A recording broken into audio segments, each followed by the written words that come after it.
New tonight here from our ABC 7i team, federal prosecutors here in Chicago want to send a Roman Catholic priest to prison for 5 years. Punishment for a crime that involved the Chicago mob and a plot to steal a priceless violin. ABC 7 investigative reporter Chuck Gowdy joining us tonight with this very unusual story. Kathy, he wears a Roman collar and his name is Father Eugene Klein, but the storyline is less God and more Godfather. Elements resembling a mafia movie with secret messages from prison, a violin stashed in a vacation retreat, and a priest recruited by an outfit hitman.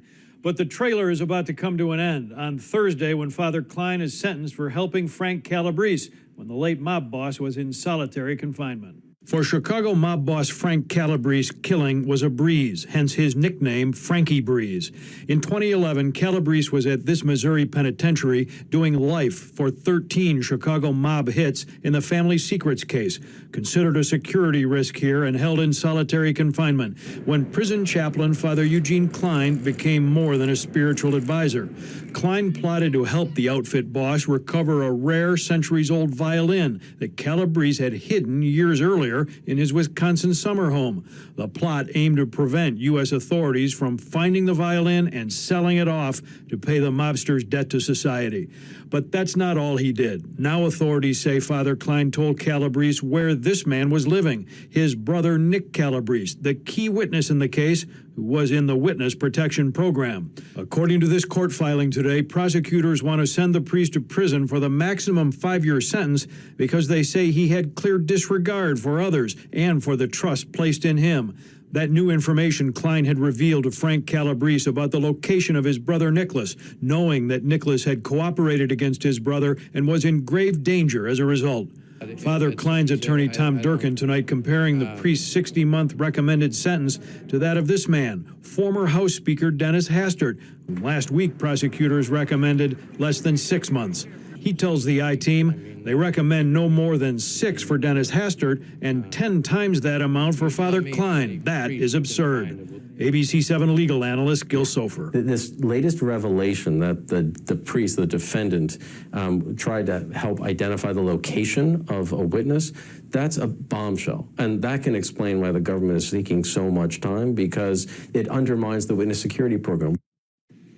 Our legal analyst says Father Klein used his religious position to help Calabrese communicate with the outside world. Conduct, he says, resulted in the government asking for such a lengthy sentence. Priest or not. All right, Chuck, thanks. Do you see these bags under my fucking eyes? Jeez. That's all I ever wanted was love, man. Yes, thing. That's all I ever really wanted was thing.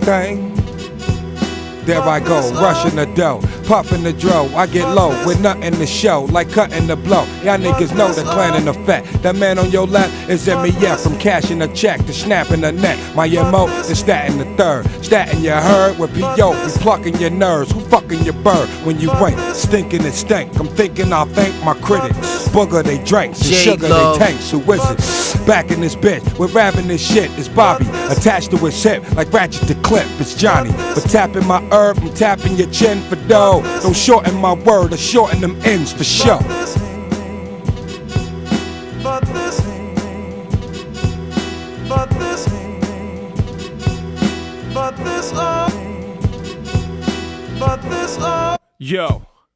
Yo, I blitz the mic once I hear hike, the left tackler. Mixtape Sack God, the track like J-Love. 100 Lewis linebackers. Ninja rapper, lyric equal claw grappler. Blow the fuse off 1,000-watt black Hafler. Amplifier, tramp the liar, stamp the champ. Revamp the camp, blow your lamp fire. 50 shots in the sky for the ditch TAL, you swine inside the big style. Spin the wheel of Dharma, face your karma. In pursuit like the F1 bomber, hunting down the summer. From my hood I know a few good men of honor. Hearts cold, stack gold like old man Palmer. Portland, I trailblaze to Portland, Oregon to watch YC Wallace score again. To get cocky off a glass of hot sake and rice and seaweed being soaked in wasabi.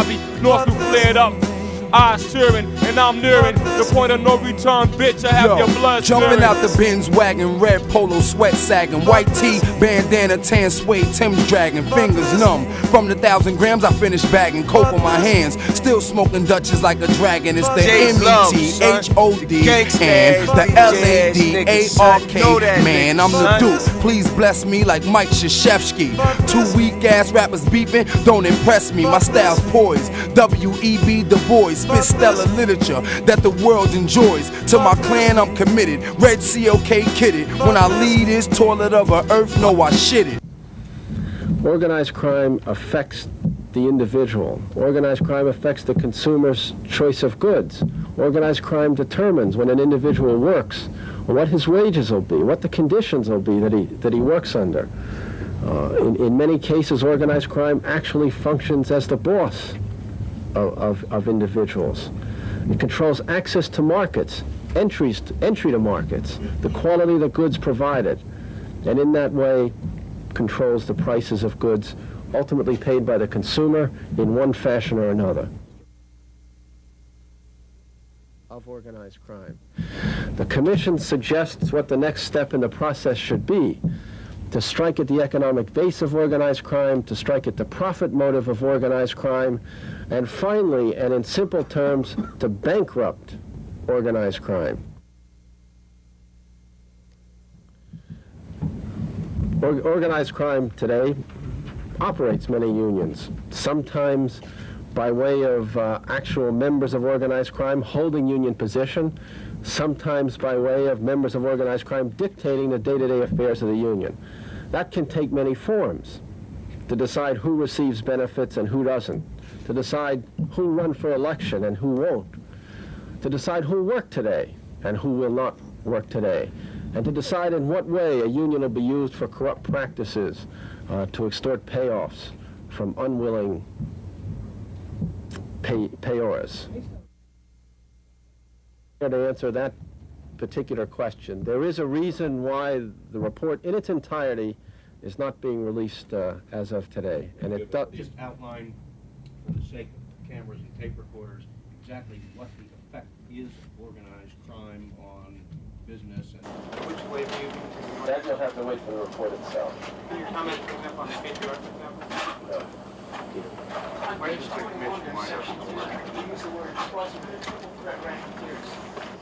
Or whether they're not. So earlier you mentioned the case of Joseph. Their homes seized. Their cars impounded. The silence of Lexington Place, an upscale Austintown neighborhood, one of 5 neighborhoods, disturbed early this morning when 5 men, Frank Suzanne, John Spaeth Jr., Dean DiGiacomo, all of Austintown, James Quinn of Youngstown, and friend Thomas Cusick of Brooklyn, Ohio, are arrested for running a Northeast Ohio theft ring. I certainly think you could classify them as friends, business partners, and cohorts in crime. Crimes that spilled over into western Pennsylvania, stretched to Florida. It's organized crime, and it's a matter of breaking into enterprises, securing goods and dollars, money laundering. It dates back almost 10 years. A theft ring netting more than $2 million worth of stolen property. Even some discussion that this is a group that was trained by another burglary ring in the 70s. Sophisticated training, including high-tech surveillance using headsets. It was March of last year when police say the men broke into this Lowe's department store in Warren and stole a safe with a forklift. Warren Police Chief Albert Timko says he recognized similar crimes involving safe cracking in Akron. The old detective books, everybody referred to it as an MO. Well, their method of operation was similar, and the technology that they used and overcame was similar, and we went on the assumption that it is the same group of people. The C7I team sentenced to 15 years in prison. Now, most people would consider that a tremendous loss, but not when it comes to a career criminal and Chicago mobster who could have been sentenced to many more years behind bars. Eyewitness News investigative reporter Chuck Gowdy joining us tonight with the rest of the story. Chuck. Kathy Allen, for decades, his last name has been mangled. Mario Renone, or Renoni, as he was called in court today, but he's always been known in outfit circles by the nickname The Arm for his talent at muscling people. Tonight, The Arm is heading to federal prison for 15 years for being a felon in possession of a gun, a stiff sentence for a simple gun charge, but the government actually wanted 25 years in consideration of his resume as a mob enforcer and all-around bad guy. We thought it was going to be a higher sentence. We were very surprised and we're very happy. Such exuberance comes when your client has been running the rackets for 4 decades. Mario Ranone was adept at burglaries and beatdowns and became an outfit handyman, their go-to guy in the 1980s. In court today, federal prosecutors hope that Ranone's rap sheet and reputation as a career predator would have convinced Judge Harry Leinenweber to throw the book at him on the single gun charge. Assistant U.S. Attorney Amar Bachu told the judge that Ranone is one of the most dangerous individuals of his era. Obviously, he felt that Mr. Ranone was different than these other criminals that he had sentenced in the past. He took into account the crime that he was charged with, and he also took into account, the age and the nature and circumstances of the offense. Ranone claims to have left the outfit in 1989 when he realized that he was actually the target of a hit he was sent to commit. But his cooperation with the FBI was short-lived. Even behind bars once here at the Oxford Penitentiary, Ranone couldn't stay out of trouble. He was busted for bribing guards to smuggle in contraband. But as his attorney, Joe the Shark Lopez, said today in court, it wasn't drugs or anything like that. Lopez said it was just salami and some other Italian food products. After court, Lopez said Ranone has health problems and that the judge showed mercy. I think that he felt that Mr. Ranone has finally reached the pinnacle. This was his swan song. This is the end of it. And when Mr. Ranone is released, he's going to have 5 years supervised release to be with this judge. Whether you call him Ranone or Ranone or just the arm, there is one thing his lawyer says he should never be called, and that is a snitch. According to the Lopez law firm, there has never been an offer to cooperate or any interest in cooperating. Lopez says he just wants to get this case behind him. He'll be 75 when he gets out. Okay. Chuck, thanks. Correct. That's correct, sir. In the past 6 years, have you been involved in running bingo operations on Indian reservations? Yes, I have. In fact, have you run bingo on one of the larger Indian bingo halls in the United States? If you were to guess, if nothing changes regarding current law, what would be your estimate as to the number of reservations currently maintaining bingo operations linked to organized crime in 10 years' time? I believe it'll be totally out of hand, that the reservations controlled by organized crime will put everything in there that they can. They're talking about dog tracks, satellite games, cigarette sales, gas stations. I mean, they'll just go on with it. Something has to be done to stop it. So it is your view that this is only the beginning? Sir, this is the tip of the iceberg. They would vote him out of office? Correct. I believe that most tribes realize that their tribal leaders have been bought off. I'll give you one for instance. There is one tribal chief in this country who wears a beautiful $20,000 Rolex watch, flies his own twin-engine plane, and many other things, but he belongs to the same tribe as people living in an old trailer. I mean, you got to be blind not to see what's going on. And yet, using the logic you've just represented, he ought to have been voted out of office. He's still there. Correct. Because the Indians have no other choice. In other words, they feel if he's voted out and the bingo is closed, they get nothing, because there is nothing out there for them. But if the government turned around and said, yes, we have a solution, we have some help for you, maybe they would vote him out of office. It is a difficult, complex area. Locating just the figures, the number of leases, the location of the leases has not been easy, and we have issued hundreds of subpoenas in this area, and we are pursuing it right now. Someone is out west at this very moment, I'm told, from our staff, doing depositions and looking at records at this very moment. Thank you, Senator McCain. Thank you, Mr. Chairman. Special Agent Elroy, thank you for all the work you've done for many, many years. My question to you is, and let me preface it, traditionally... Raise your right hand. You swear the testimony you're about to give the committee is the truth, the whole truth, nothing but the truth, so help you God? Thank you, Mr. Daniels. Who's doing this Counsel Mary Lou Solar will proceed with the questioning. I'm sorry? Well, the rule of law goes to... Some say Tara Pisano is a liar, a woman scorned, trying to get even. Others say she's a hero, breaking a courthouse code of silence and costing at least one judge his robes. Her testimony has put at least 2 other judges under investigation. Pisano's love affair with now ex-Judge Gaspar Figueroa was front-page news. But till now, only investigators and a grand jury have heard Tara Pisano's secret testimony about what she says happens here in the back hallways and judges' chambers. I'm Tara Pisano, 39, married, have 2 children. In a 2-hour deposition and through pages of court documents obtained by Fox 13, Pisano tells of courthouse connections to the mafia, a judge pointing a gun at attorneys, and even threats made against her and her children. The threats came, Pisano says, at the bitter end of her year-and-a-half affair with Figueroa. He made known to me that if things went public, that I would look over my shoulder for the rest of my life, and that I had better never leave my son alone in public. Pisano says she took the threats seriously for 2 reasons. First, Figueroa wore a gun issued by the sheriff that he kept in an ankle holster. 2 attorneys have complained the judge pointed that gun at them. Judge Figueroa had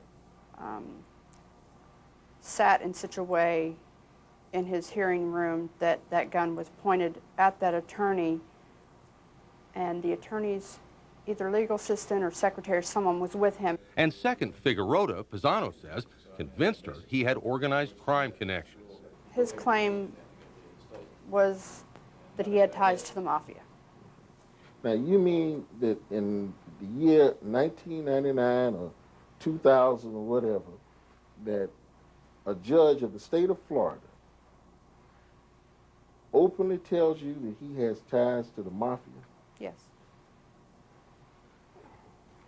Did you believe him? Yes.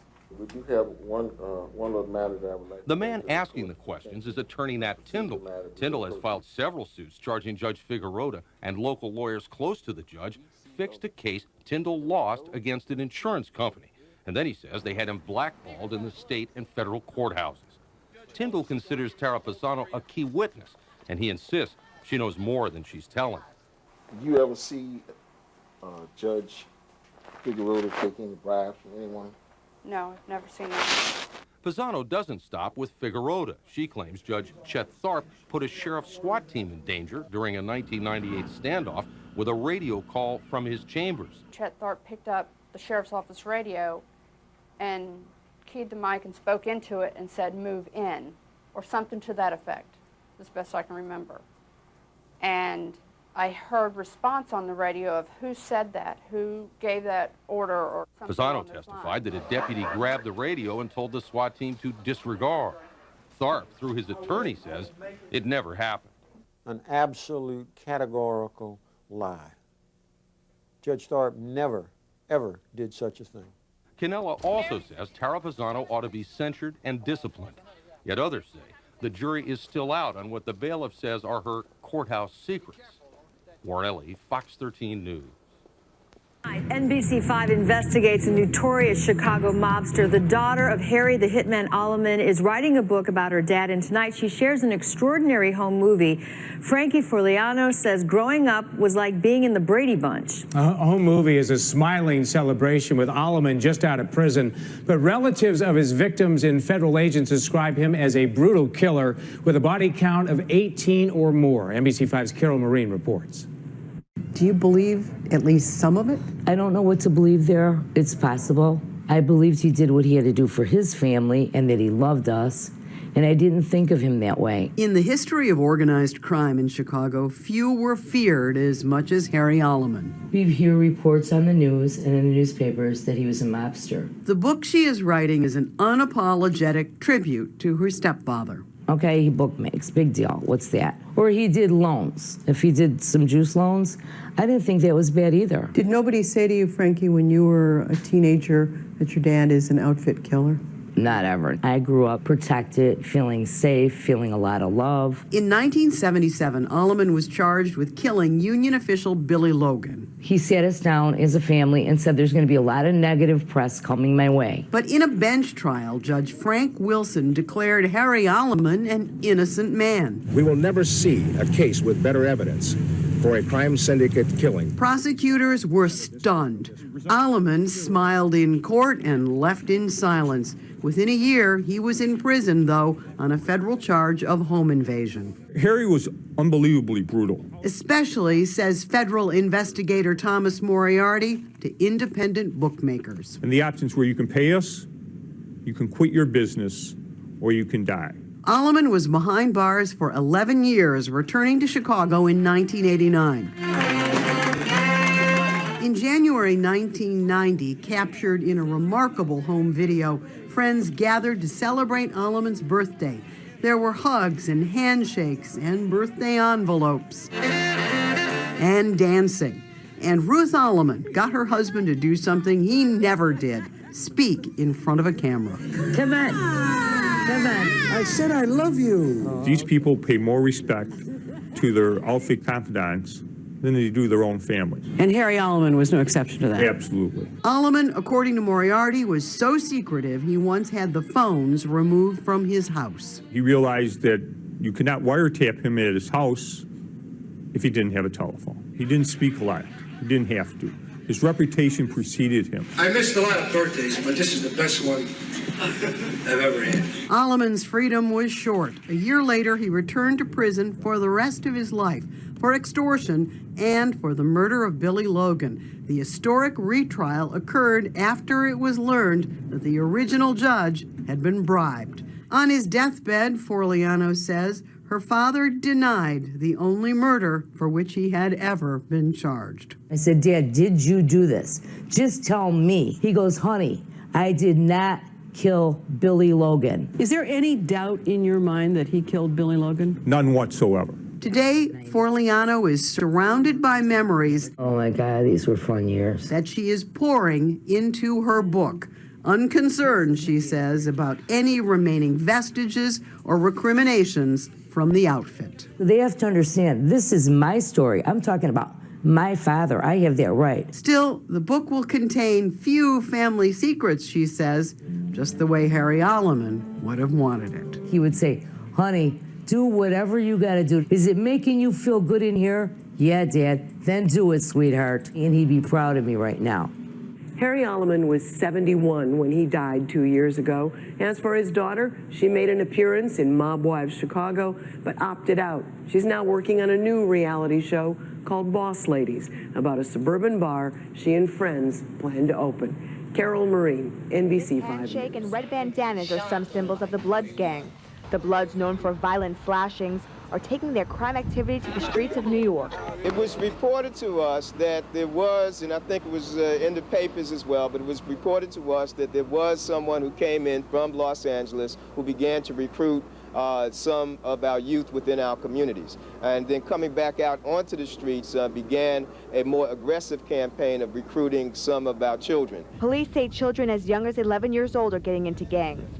A recent increase in gang-related incidents, particularly in Crown Heights and Bedford-Stuyvesant, brought out federal, state, and local agencies on Monday to find ways to combat the problem. We wanted to address it in a very critical way, and also to let our constituents know, because they've been calling our office to say, I'm afraid to go out of my house.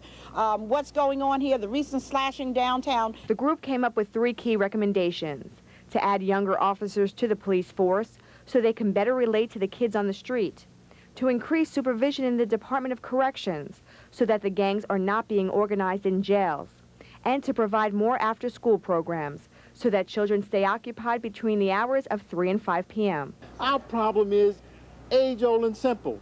There's nothing for them to do for the most part, and they become prey to anything that that provides them coming together in some kind of societal group, quote, a gang. Law enforcement agencies identified the Marcy houses and the Albany houses in Brooklyn as problem areas. Between June and September, the NYPD and the FBI have combined their efforts and launched Operation Marcy Houses. According to police, about 400 arrests were made, many of them gang members. Those who live in the housing development say something does need to be done. It's a necessary thing, not only here, in all of the projects. They should control these gangs because the children are being hurt and involved in all this crime and activity. Young children getting raped and molested.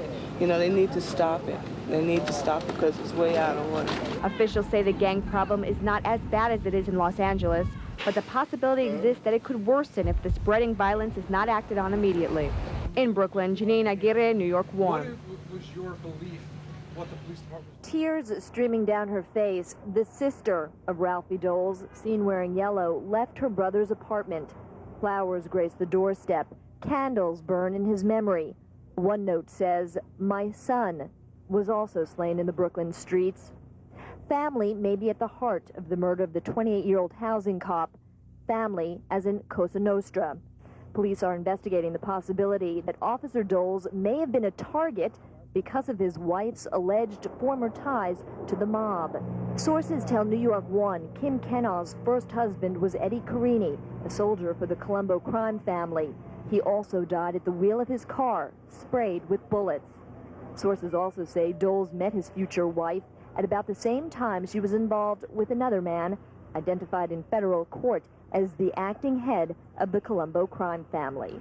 Earlier this month, Ralph Doles was the target of a hit and run here in the street outside his home. Investigators are looking into the possibility that perhaps it was an earlier murder attempt. Ironically, as a result of injuries sustained during that hit and run, Ralph Doles spent the last 3 weeks of his life caring for the infant daughter he loved so well. Monday was the officer's first day back to work. His killers appear to have known that, since they were waiting to ambush him when he returned home following his 4 to midnight shift. In Sheepshead Bay, Debbie Farrick, New York 1.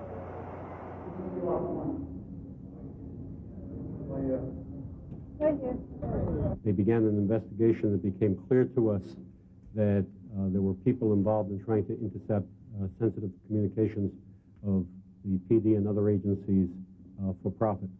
And since it was clearly a federal crime, we referred it to the U.S. Attorney's Office and to the Electronic Monitoring Task Force. Everybody who worked on this case realizes the implications, which is that those who should not possess sensitive information were using the sophisticated equipment to try and intercept this information, not so much as we can tell at this point to compromise cases, as much as for profit to get this information out to other people who would use it for whatever purposes they had in mind.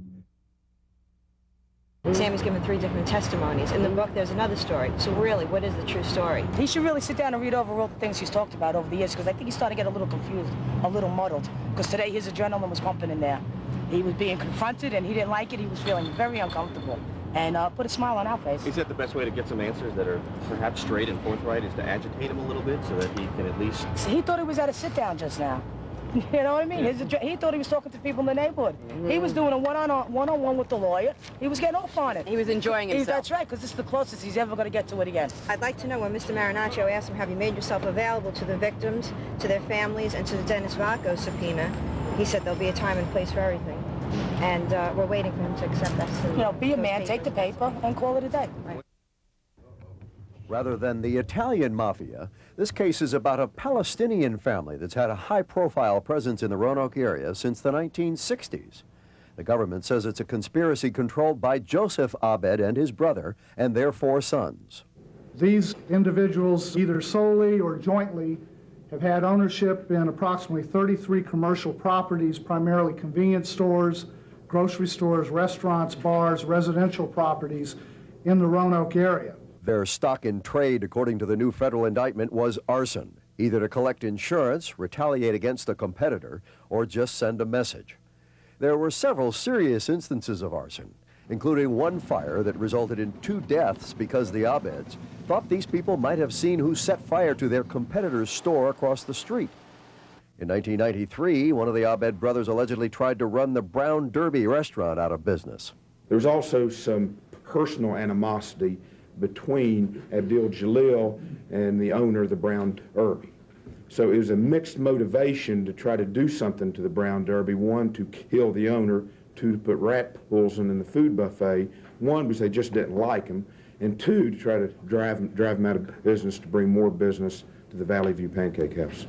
At one time, Joe Abed was not just a store owner and restaurateur, he was a community benefactor in the mid-'80s. He just went a little bit too fast, too far, and too big. Though he could have been describing what happened to himself 12 years later. In 1985, Joe Abed was talking about his plans to take over a soup kitchen for the... It is an all too familiar scene, another body on a D.C. street, another victim of the gun violence epidemic. There are more than 400 homicides a year in this town, an equal number of guns confiscated every week. And the outrage has spawned yet another effort to try to stop it. As elsewhere in the nation, the public and private sectors have come together to launch a so-called Guns for Goods program. I feel if we can get one weapon turned in on Saturday, this program is successful because that one gun could be used in the commission of several shootings or homicides. The program allows kids who turn in their guns, no questions asked, to avail themselves of merchandise at several outlets, including this shoe store, music store, or Ticketmaster. We can none of us afford just to turn our backs. We can none of us afford in the business community or in the government just to say this is going to be business as usual. Ironically, this effort to get guns off the streets of Washington coincides with an unprecedented 3-day conference being held here to stop the violence nationwide. The conference includes black leaders from all across the country, preachers, entertainers, politicians, gathering to address the causes, costs, and cures of youth violence, especially black on black.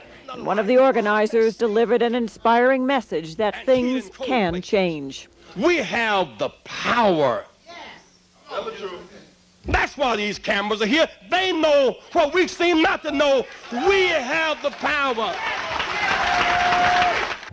Most agree it will indeed take power and will at all levels, in all sectors of society, to stop the violence.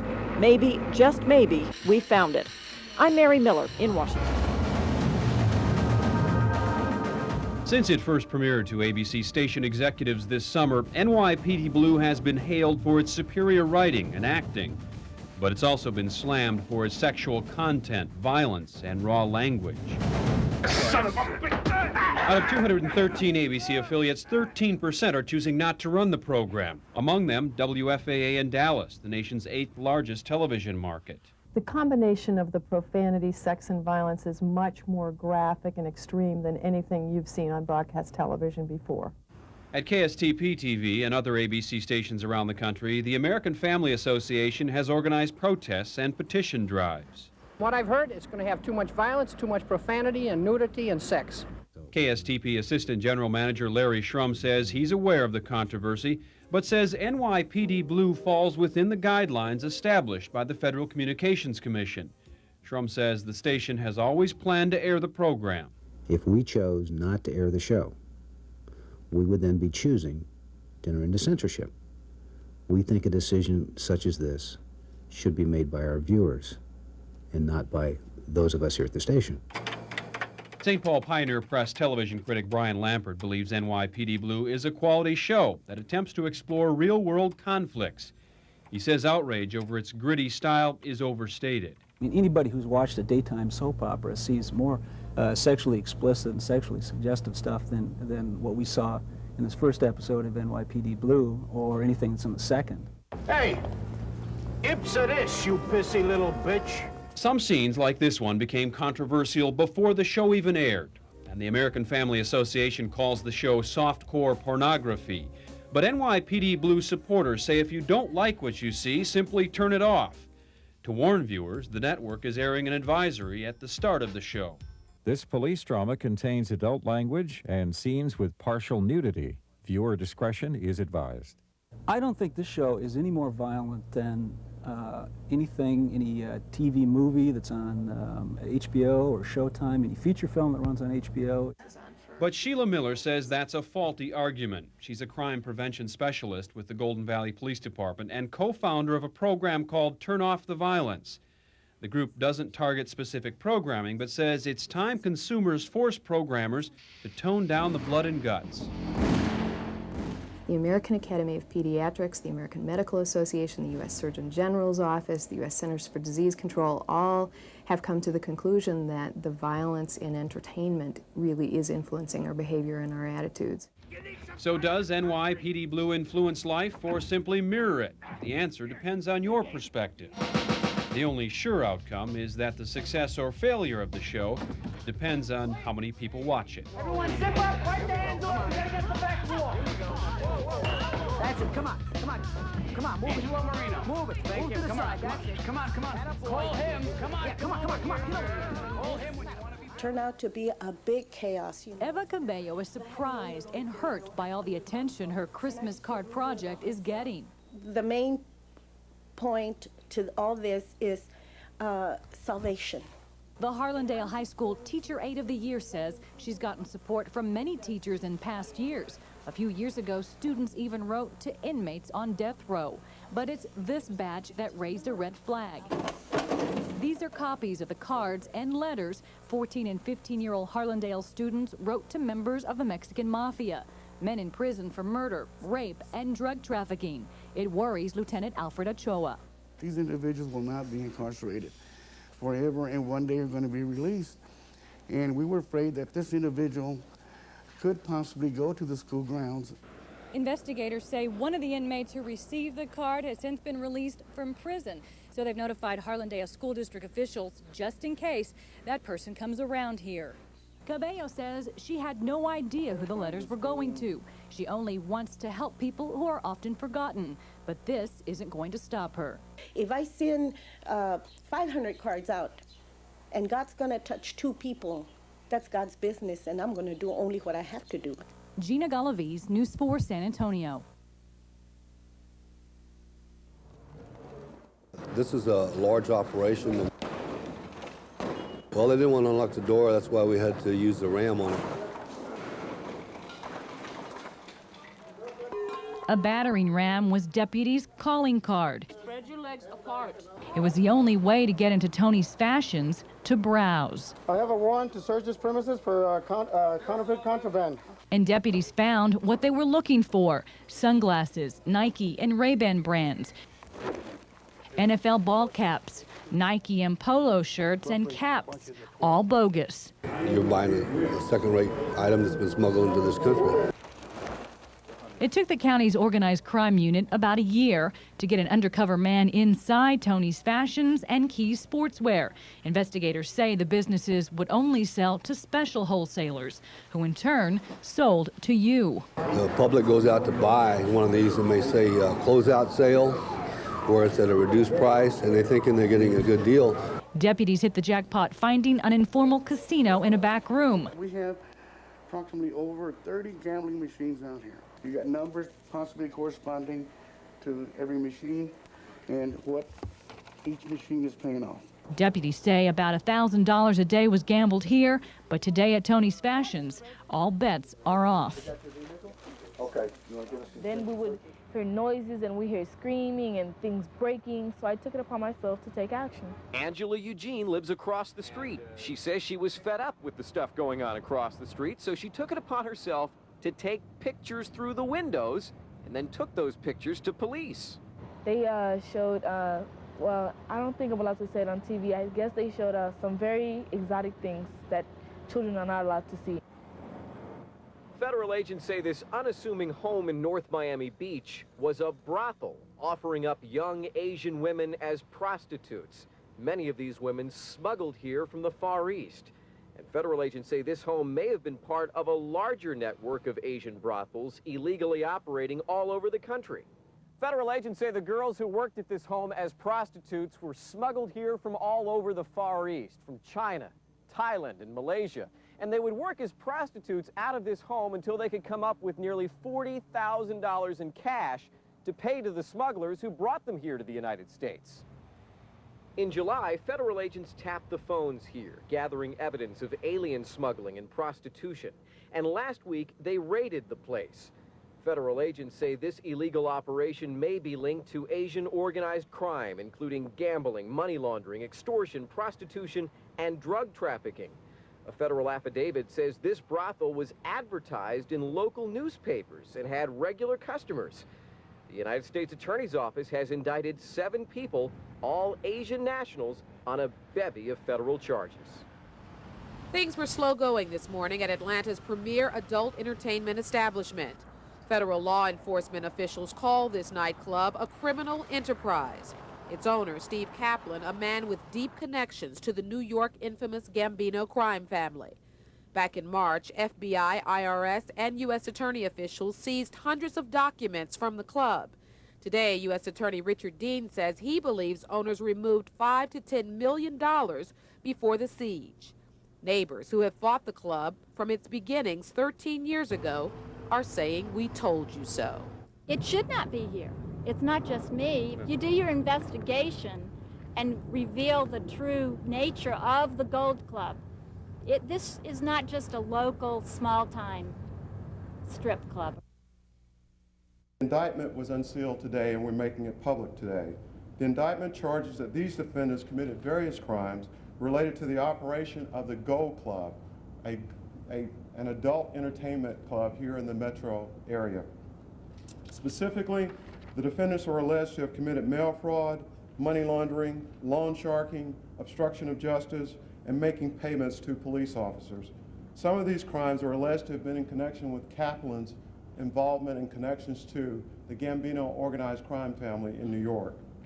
The indictment alleges that Kaplan took over the operation of the Gold Club in approximately 1994, and that in exchange for protection payments, Kaplan received favors from the Gambino crime family in protection for his nightclub operation. The indictment also alleges that Kaplan and others skimmed cash from the proceeds of the business.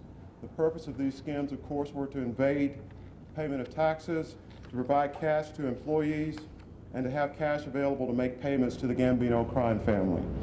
In sum, the indictment charges that Kaplan and others operated the Gold Club as part of a criminal enterprise, and that in doing so, the defendants engaged in prostitution, which involved interstate means, that they involved or were engaged in and committed acts of credit card fraud, that they engaged in money laundering with respect to the earnings and the proceeds from the business operation, and further that they engaged in loan sharking activities, among various other criminal enterprise. And further, that they obstructed the operation of police investigations and as well as a federal investigation into some of their criminal activities. Further, and perhaps most importantly and dangerous with respect to this investigation, there's also allegations in the indictment of payments to police officers to obstruct, to provide warnings, and to provide advance information concerning police investigations. What really goes on in the gold rooms or private places inside the Gold Club? According to the club's own paperwork, which they must provide the city, there is nothing illegal, and it will be up to the club attorney, Alan Begner, to defend that position tonight before the Liquor License Review Board. But I don't think there's going to be live testimony, although there may be. But one board member told me the matter needs to be dealt with, and the public, including religious leaders, is watching. The city contends it's justified in trying to lift the club's liquor license because allowing it to operate as usual would be a threat to the community. I asked one woman who works near the club about that. I work down here in the daytime, and I have not seen any negativity. Everybody that works there, I usually walk through there, and everybody's nice, they're friendly, they speak.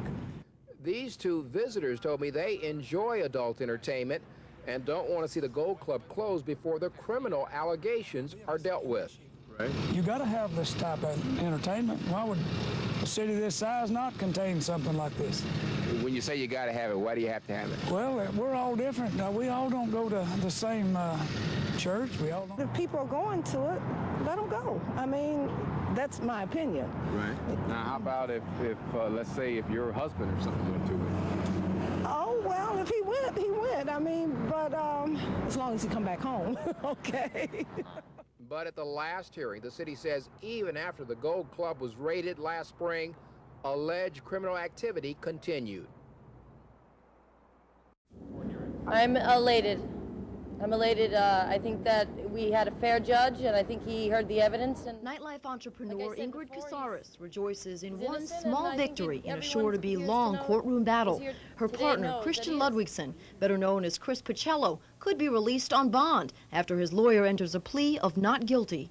Judge Banstro's order grants Chris bail pending his trial. The ruling comes less than 2 weeks after a federal grand jury indicted the 28-year-old on multiple charges: racketeering, conspiracy, felony murder, and robbery. U.S. attorneys saying Ludwigson took part in a 1993 botched home invasion that ended in the murder of a Staten Island housewife, and in a 1992 bank robbery, both crimes believed to be tied to organized crime. We knew that the government was investigating. They've done everything they can to try to find something. And as it stands right now, they have found nothing. In a town where club owners become celebrities, Chris Pacello is a star. With his partner Ingrid Casares, he owns clubs like Liquid and Barroom and restaurants like Joya, hobnobbing with the celebrity elite. His case drawing crowds of Miami Beach's most beautiful to court, friends, family, and business associates filing inside, character witnesses on behalf of Ludwigson. Like I said before, he's innocent, and I think everyone here today knows that he is. Inside the courtroom, there were two deciding factors as to whether Ludwigson could be released on bond. The prosecution argued he was a flight risk and that he was a danger to society, while the defense argued otherwise, saying he's neither. Ludwigson's attorney relieved when Judge Ted Banstro rules in their favor, saying the prosecution's evidence wasn't enough, that the defense had a strong argument. Chris has no felony convictions.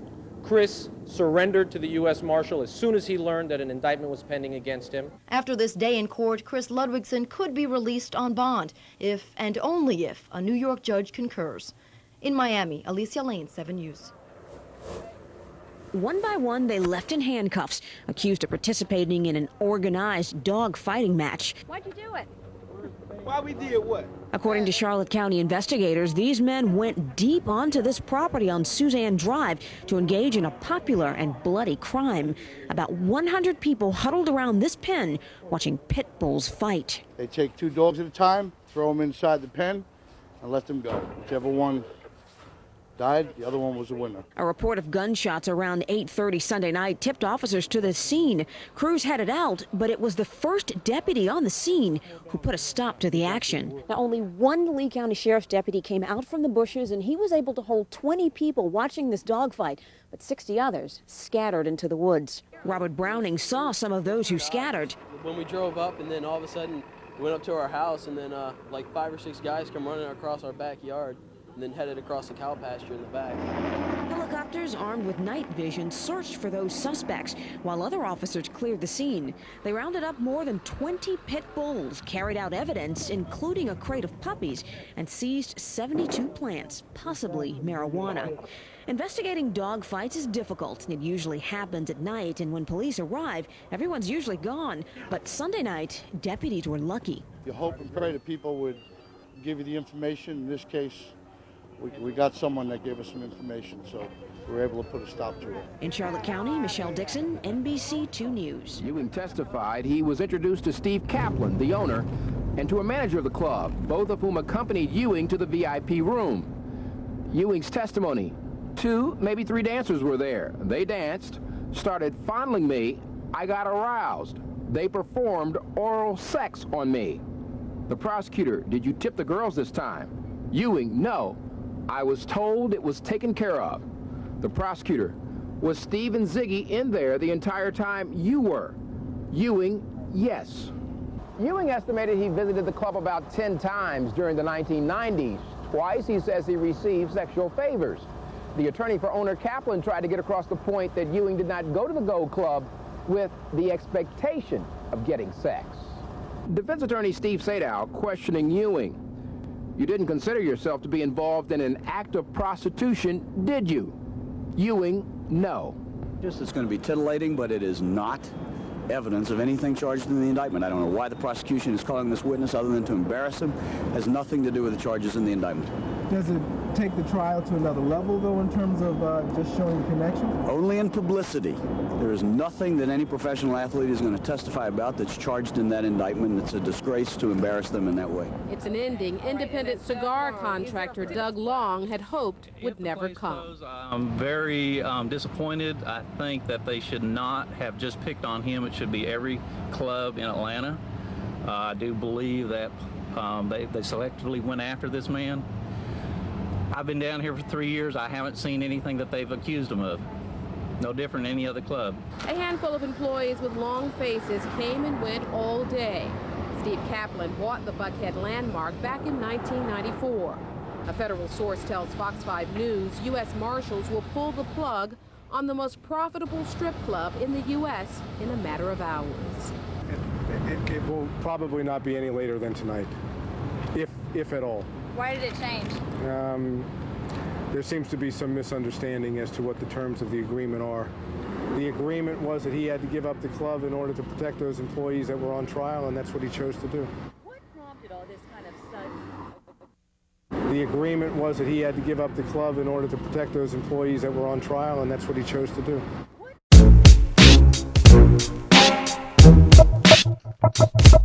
Yeah. Big shook. And this is the way it is. And this is the way it is. I'm not the Lord of the Rings, I'm the Lord of popping them things, setting you up and taking your bling. Hoes love the way I spit it though, cause of the speaker box they give me love below. I'm from Murder Pan where they raise no snitches, but some cats still do. I navigate nicely around them cats. You snitch on me, they find your ass out back. Being chewed on by the pigeons and the rats. Holler your body, and that's a fact, black. For sure, you not an MC, you's a rapper.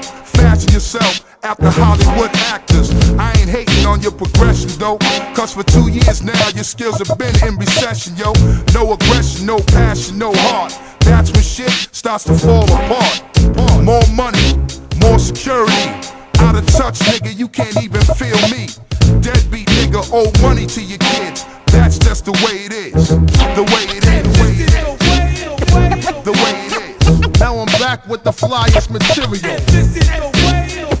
The way it is. I got plans for this rap game. The way it is. The look in my eye, punk, it's got you scared of me. The way it is. The way it is. Little man playing the blame game. Can't take the weight, blame it on your main. Sound like a bitch, again in the game. When shit's going smooth, you go against the grain. Fake cuckoo, like you're going insane, but won't hold a gun to your motherfucking brain. You used to be so right, used to be so tight. Now I wanna knock out your fucking lights.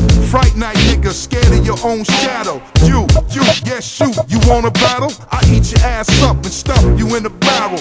Crush up your bones and feed the pigs the marrow. Serious fears, I go out for the scripts. That's just the way it is. The way it is. The way it is. This is the way. And this is the way it is. Now I'm back with the flyest material. And this is the way it is. I got plans for this rap game. And this is the way it is. The look in my eye, punk, it's got you scared of me. And this is the way it is.